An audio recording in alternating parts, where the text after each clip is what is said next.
तो इस तरह से हमारी पिछली कक्षा में बिसल देव रासो की जो काव्य सौंदर्य है उसके लगभग 3 बिंदु पूर्ण हो चुके हैं।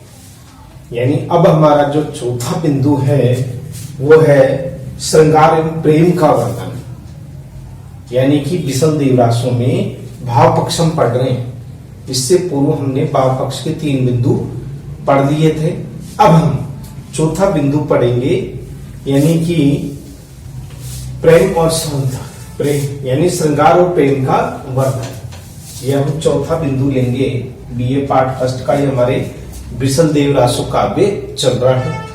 उसका हमारा दूसरा जो चौथा बिंदु है उस पे हम बात करेंगे, वो है श्रृंगार एवं प्रेम का चित्रण।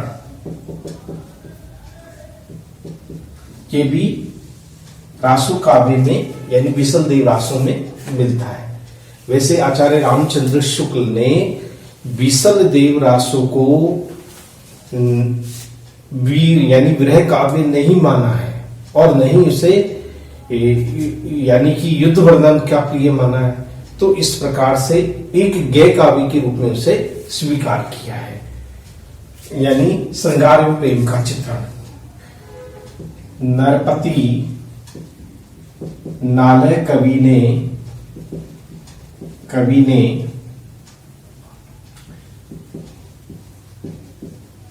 बिसल देव रासो काव्य में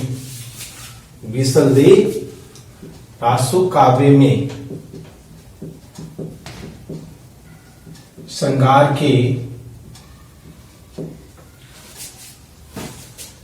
के दोनों पक्ष संयोग श्रृंगार, संयोग एवं वियोग श्रृंगार,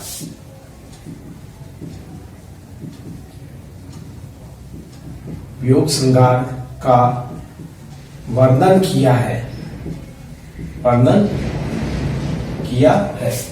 नरपति नालय कवि ने बिसल देव रासो काव्य में श्रृंगार रस के यानी श्रृंगार के दोनों पक्ष संयोग और वियोग श्रृंगार का वर्णन किया है।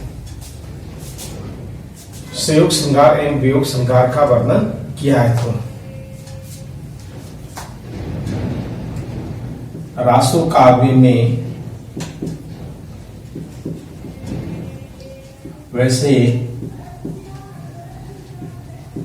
वीर रस की ही रासो काव्य में वैसे वीर रस की ही प्रधानता होती है, किंतु इस काव्य में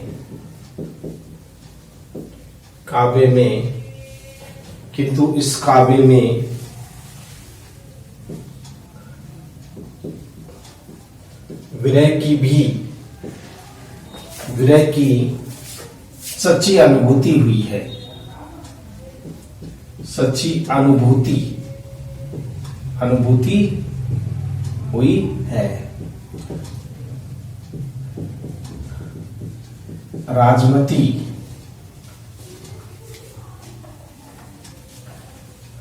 और बिसल देव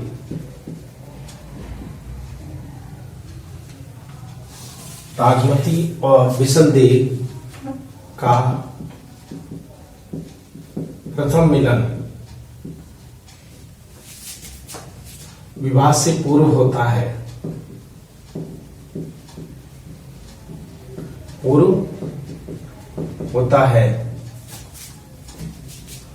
दोनों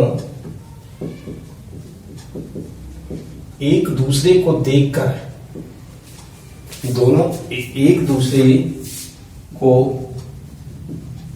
देखकर चाहने लगते हैं।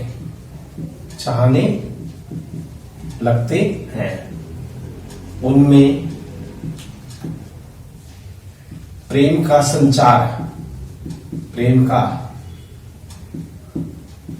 संचार होने लगता है, होने लगता है।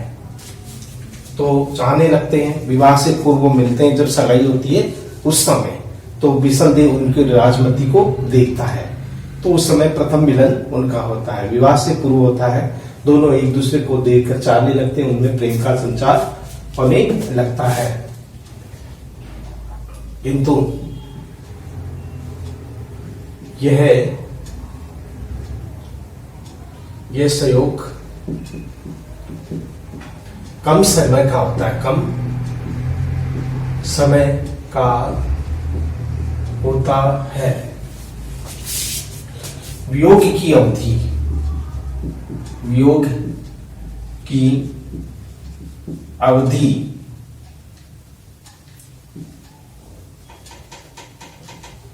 वियोग की अवधि अधिक है, अधिक है। राजमती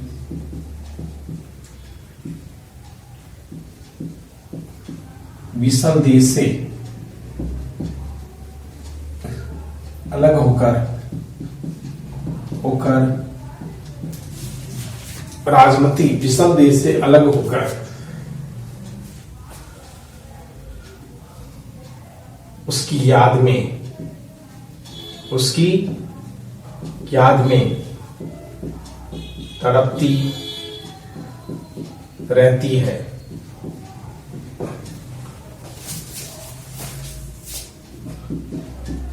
बिसल दे उड़ीसा में जाकर रहने लगता है, यानी अलग हो जाती है। किंतु प्रेम का भाव दोनों में समान होता है, समान होता है। विरह भाव ही प्रेम की सच्ची परख कराता है। विरह भाव ही प्रेम की सच्ची परख करता है, यानी विरह भाव ही प्रेम की सच्ची परख करता है या कराता है। तो ये बात दोनों में समान थी। राजमती के मन में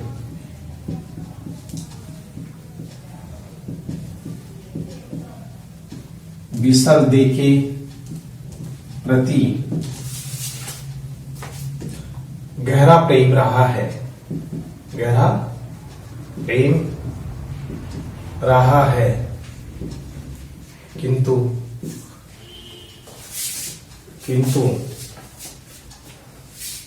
किंतु कटाक्ष वाणी ने कटाक्ष यानी कि किंतु कटाक्ष वाणी ने बिसल दे को राजमती से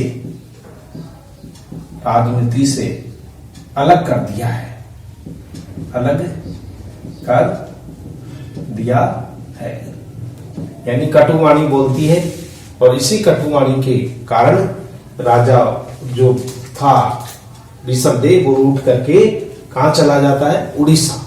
तो इस तरह से ये गहरा दोनों के बीच में प्रेम में कोई कमी नहीं है। लेकिन उस प्रेम में एक बात आ जाती है कि जो वाणी का जो संयम है वो नहीं रख पाती राजमती। जब राजा ऋषभदेव अपने राज्य की, अजमेर राज्य की संपन्नता, उसकी वैभवता, उसके लोगों की जब चर्चा करता है तो ये राजमती को नहीं अच्छा लगता। वह तुरंत उड़ीसा के राज्य की प्रशंसा करने लगती है। वो ये कहती है कि उड़ीसा के राज्य के जो राजा है उसके पास में हीरों की खाने, तुम्हारे पास क्या है। बस इस तीखी वाणी को सुन करके वो रुष्ट हो जाता है और कुछ समय के लिए यानी बहुत लंबे अंतराल के लिए वो वहां बस जाता है जाकर के, और 13 साल बाद में लगभग वो लौट करके आता है। लगभग वो 13 साल वहीं यहीं उड़ीसा में रह करके अपना समय व्यतीत करता है। तो इस तरह से राजमती उसके विरह में व्याकुल रहती है। कटाक्षवाणी ने बिसल देव को राजमती से अलग कर दिया है। इस प्रकार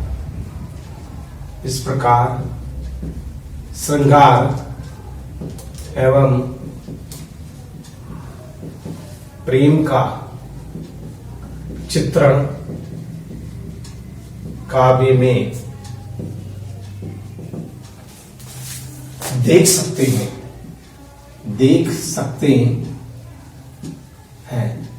तो इस तरह से यह प्रेम और श्रृंगार का ये वर्णन मिलता है। तो इस तरह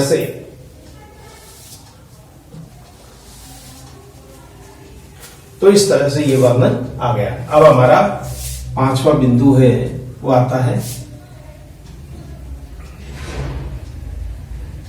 है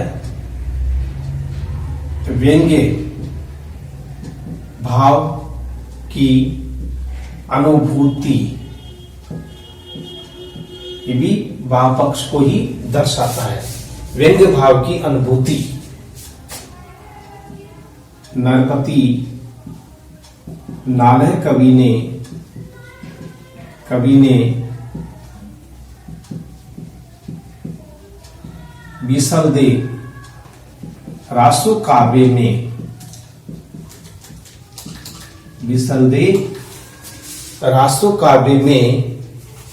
नरपति नालह कवि ने बिसल देव रासो काव्य में राजमती के द्वारा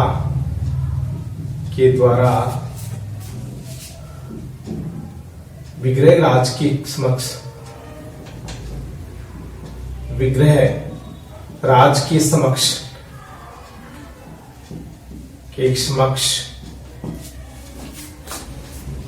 राजमती के द्वारा विग्रह राज के समक्ष यह बात कहना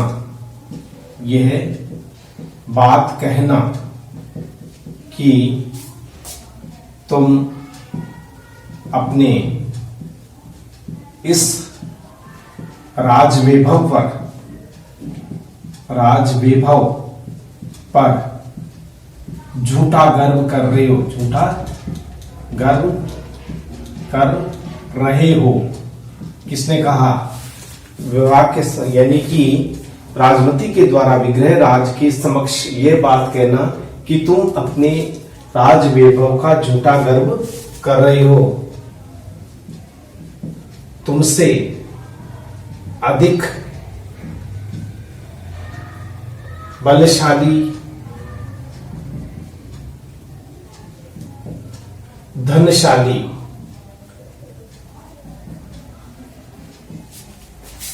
तुमसे अधिक बलशाली धनशाली उड़ीसा का राजा है, जिसके पास हीरो की अनेक खाने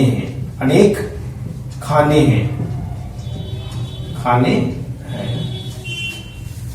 तो उसने कहा तुमसे अधिक बलशाली धनशाली उड़ीसा का राजा है, जिसके पास हीरो की अनेक खाने हैं। यह बात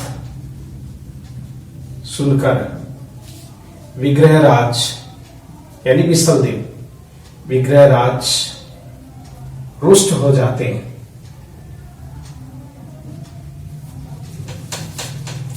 यानी रूठ जाते हैं, विग्रहराज रूठ जाते हैं। इस बात को सुनकर विग्रहराज रूठ जाते हैं और रूठ कर उड़ीसा राज्य चले जाते हैं। वहां वे 13 वर्ष तक रहते हैं। व्यंग्य के कारण ही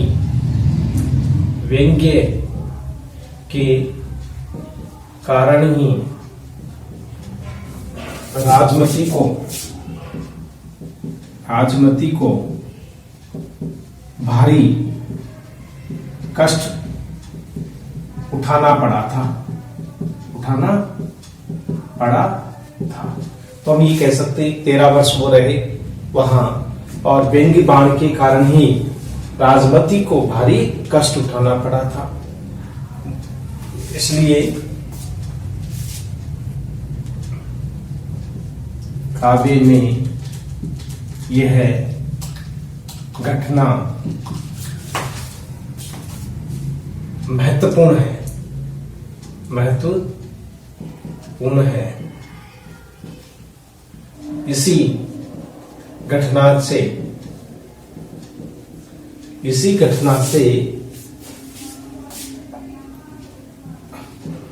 काव्य की रचना होती है। 12 मासा का प्रथम वर्णन इसी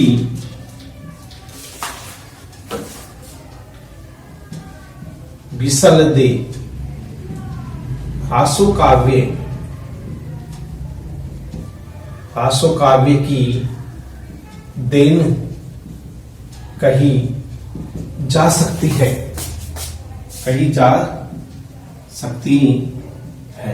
तो इस तरह से यह है कि किस तरह से नरपति नालय कवि ने बिसल दे रासो काव्य में राजमती के द्वारा विग्रह राज के समक्ष ये बात कहना कि तुम अपने इस राज वैभव पर झूठा गर्व कर रहे हो, तुमसे अधिक बलशाली धनशाली उड़ीसा का राजा है जिसके पास हीरो की अनेक खाने हैं।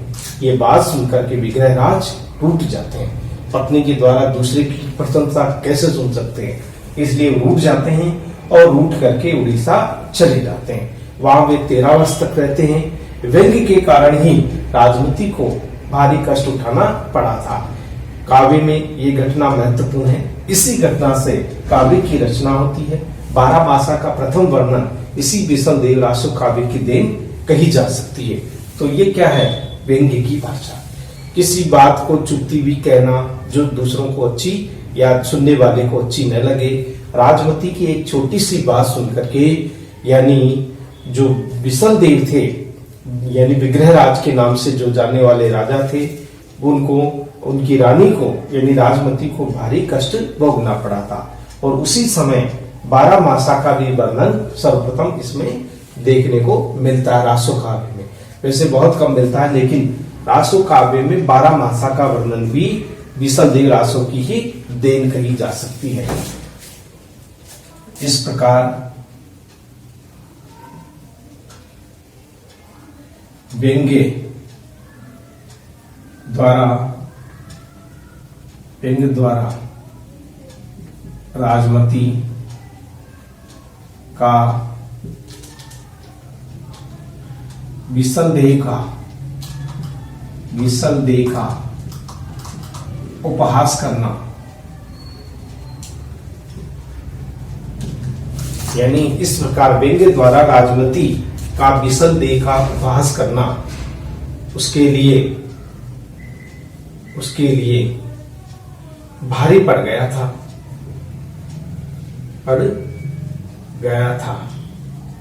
यानी वो व्यंग्य कर रही थी, उपहास कर रही थी, मजाक, लेकिन कहते हैं कि कभी कभी हंसी में भी खांसी हो जाती है, यानी मजाक भी बिगड़ जाती है, मजाक में बात बिगड़ जाती है। तो यहाँ बात बिगड़ रही थी।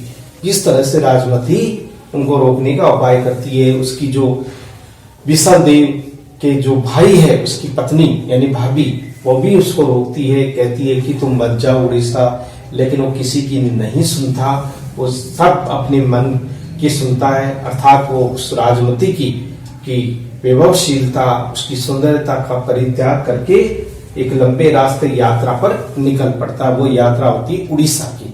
उसी उड़ीसा में जाकर के वो कुछ समय रहता है। तो ये हमारे लगभग 5 बिंदु हैं।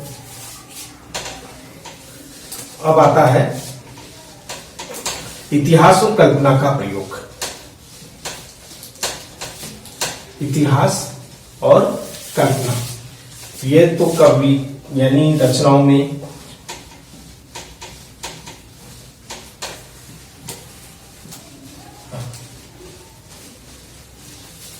अब आता है इतिहास और कल्पना का प्रयोग। 5वां छठा पॉइंट है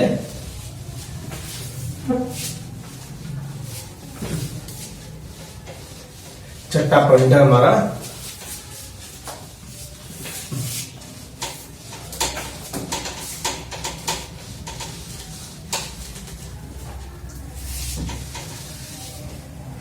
छठा बिंदु है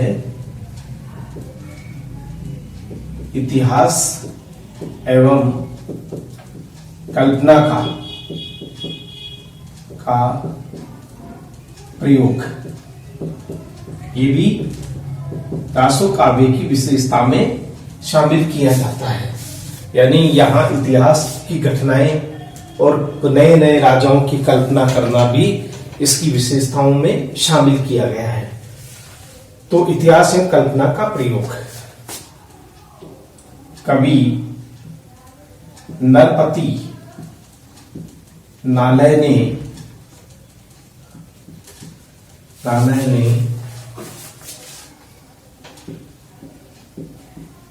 बीसल दे रासो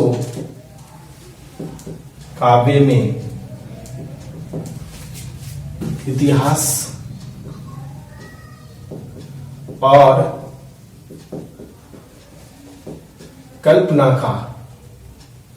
इतिहास और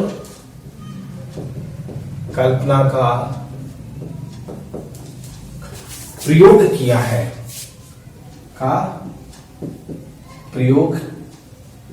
किया है कवि नरपति नालय ने बिसल दे रासो काव्य में इतिहास और कल्पना का प्रयोग किया है। किस तरह से इतिहास और कल्पना का? रासो काव्य में चारण लोग, रासो में इतिहास चारण लोग अपने आश्रयदाता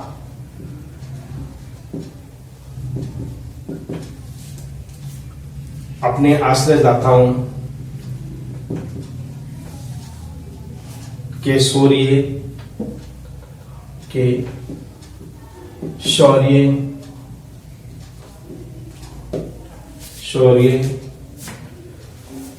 यानी अपने आश्रयदाता की शौर्य की प्रशंसा के साथ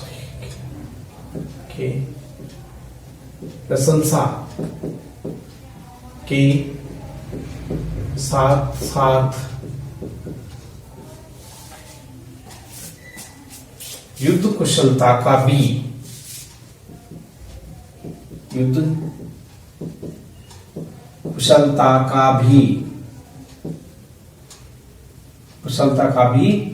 वर्णन किया है।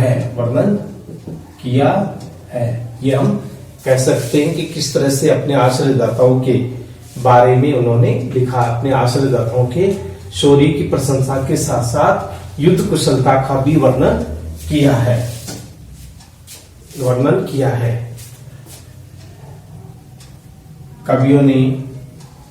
कवि ने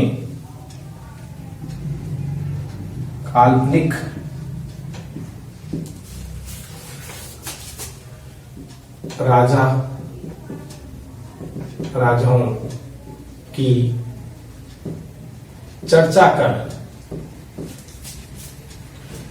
राजाओं की चर्चा कर इतिहास को नया मोड़ दे दिया है। दे दिया है, यानी कि जो इतिहास में थे नहीं नया मोड़, जबकि इतिहास में उन शासकों का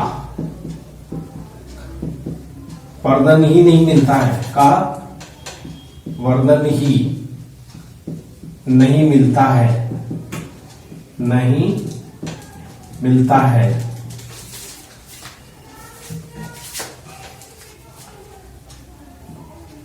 इतिहास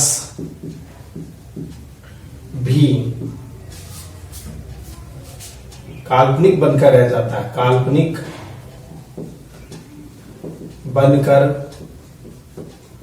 रह जाता है। इसलिए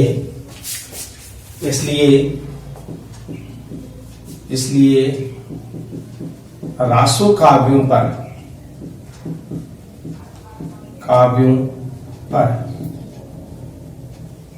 इतिहास और कल्पना का इतिहास भी काल्पनिक बनकर रह जाता है। इसलिए रासो काव्य में इतिहास और कल्पना का नया रूप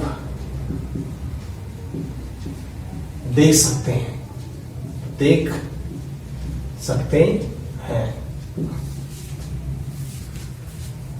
तो किस तरह से ये इतिहास और कल्पना, जो इतिहास में जो घटना घटी है उसके बारे में बताया गया है, किस तरह से उसका वर्णन किया है।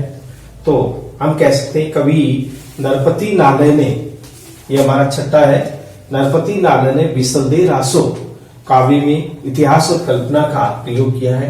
रासो काव्य में चारण लोग अपने आश्रयदाताओं के शौर्य की प्रशंसा के साथ साथ युद्ध कुशलता का भी वर्णन करते हैं या किया है। कवि ने काल्पनिक राजाओं की चर्चा कर इतिहास को नया मोड़ दे दिया है, जबकि इतिहास में उन शासकों का वर्णन नहीं मिलता है। इतिहास भी काल्पनिक बनकर रह जाता है। इसलिए रासो काव्य पर इतिहास और कल्पना का नया रूप देख सकते हैं, या में काव्य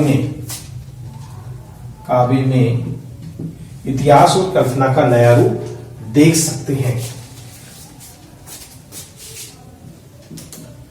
रासो यानी बिसलदेव रासो के इतिहास के बारे में भी ऐसा कहा जाता है जैसे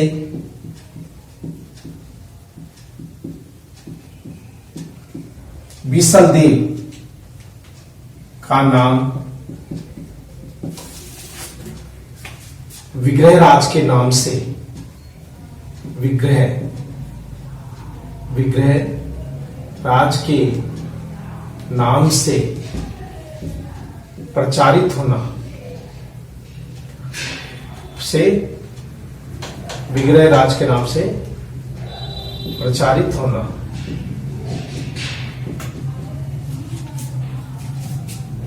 यहां बिसलदेव पर प्रश्न चिन्ह लगा देता है, प्रश्न चिन्ह लगा देता है।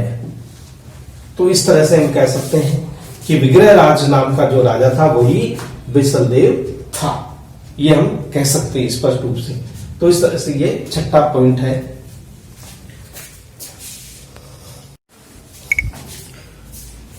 तो इस तरह से ये हम कह सकते हैं कि इतिहास और कल्पना ही मात्र बनकर वो रह गया है या उसमें बताया गया है। तो ये बिसलदेव रासो के बारे में है, इतिहास और कल्पना का प्रयोग। अब हम लेते हैं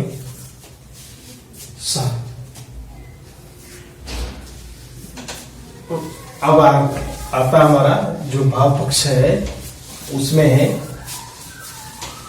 वो है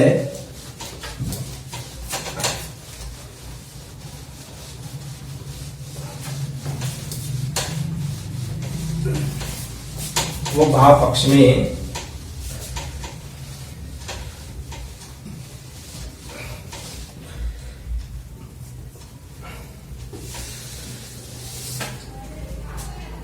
वो आता है 7वां पॉइंट। 7वें में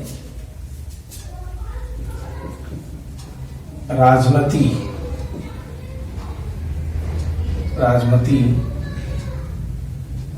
द्वारा, क्या ये राजमती,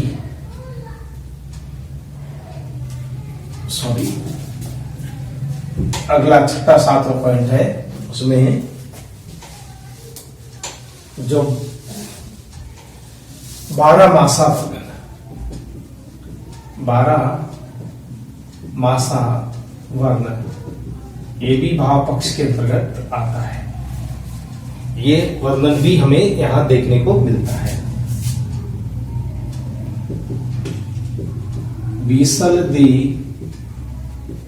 काव्य में 12 मासा का विशद वर्णन मिलता है। विशद वर्णन मिलता है, यानी उस विषय से संबंधित वर्णन मिलता है। विशद काव्य में 12 मासा का विशद वर्णन मिलता है। जैसे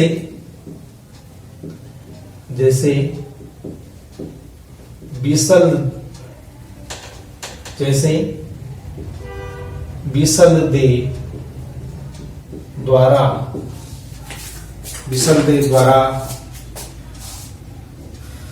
अपने शासन को छोड़कर,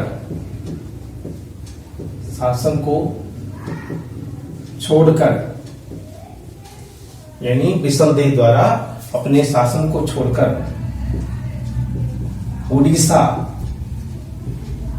चले जाना, राजमती का विरह में तड़पना, विरह क्रम में तड़पना, उस समय कवि ने तड़पना, उस समय कवि ने 12 मासा का वर्णन कर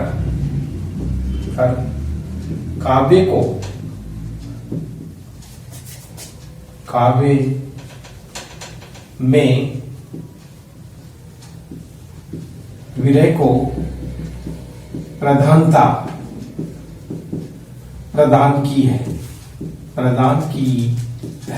हम ये कह सकते हैं कि जैसे बिसल देव द्वारा अपने शासन को छोड़कर उड़ीसा चले जाना, राजमती का विरह में तड़पना, उस समय के कवि ने 12 मासा का वर्णन कर काव्य में विरह को प्रधानता दी है या उसके बारे में बताया है। सर्दी, गर्मी, बरखा, बसंत का प्रभाव, सर्दी, गर्मी, बरखा, बसंत का प्रभाव विरहणी की दशा को किस तरह प्रभावित करता है,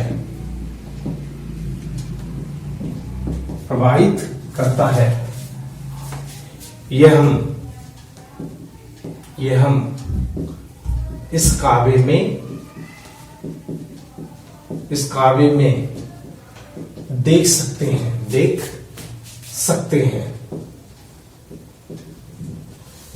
हैं।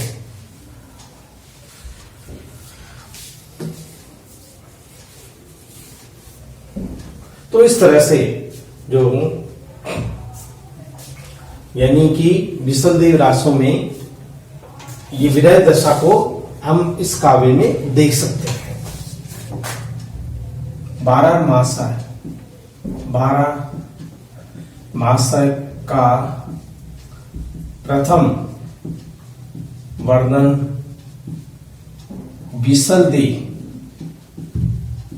बिसलदेव रासो काव्य में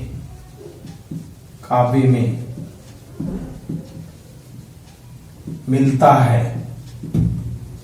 यानी कि बारहमासा का प्रथम वर्णन बिसलदेव रासो काव्य में मिलता है या दिखाई देता है। तो किस तरह से यह वर्णन है प्रथम बिसलदेव रासो काव्य में मिलता है। नालय कवि ने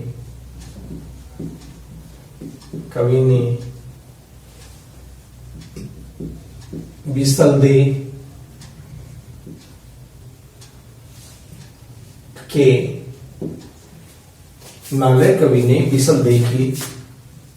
चरित्र को आधार बनाकर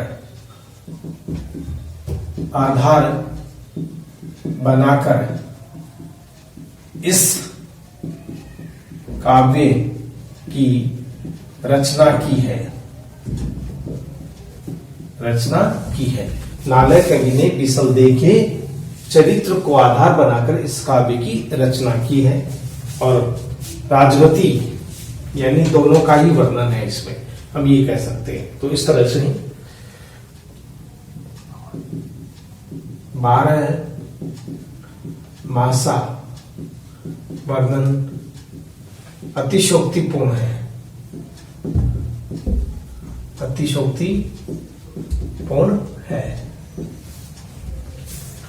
बासा राजस्थानी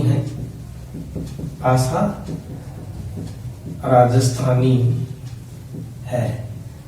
तो इस तरह से ये हम बारहमासा के बारे में बता सकते हैं कि किस तरह से ये वर्णन किया गया है। तो ये बारहमासा का वर्णन मुख्य रूप से देखने को मिलता है कि किस तरह से कवि बिसलदेव रासो ने यानी बिसलदेव का जो चरित्र है उसी को आधार बना करके इस काव्य की सृष्टि की है या इस काव्य की रचना की है। तो इस तरह से यह हमारे 7 बिंदु थे जो भाव पक्ष को बता रहे थे। अब हमारा जो मुख्य बिंदु है वो होगा कला पक्ष।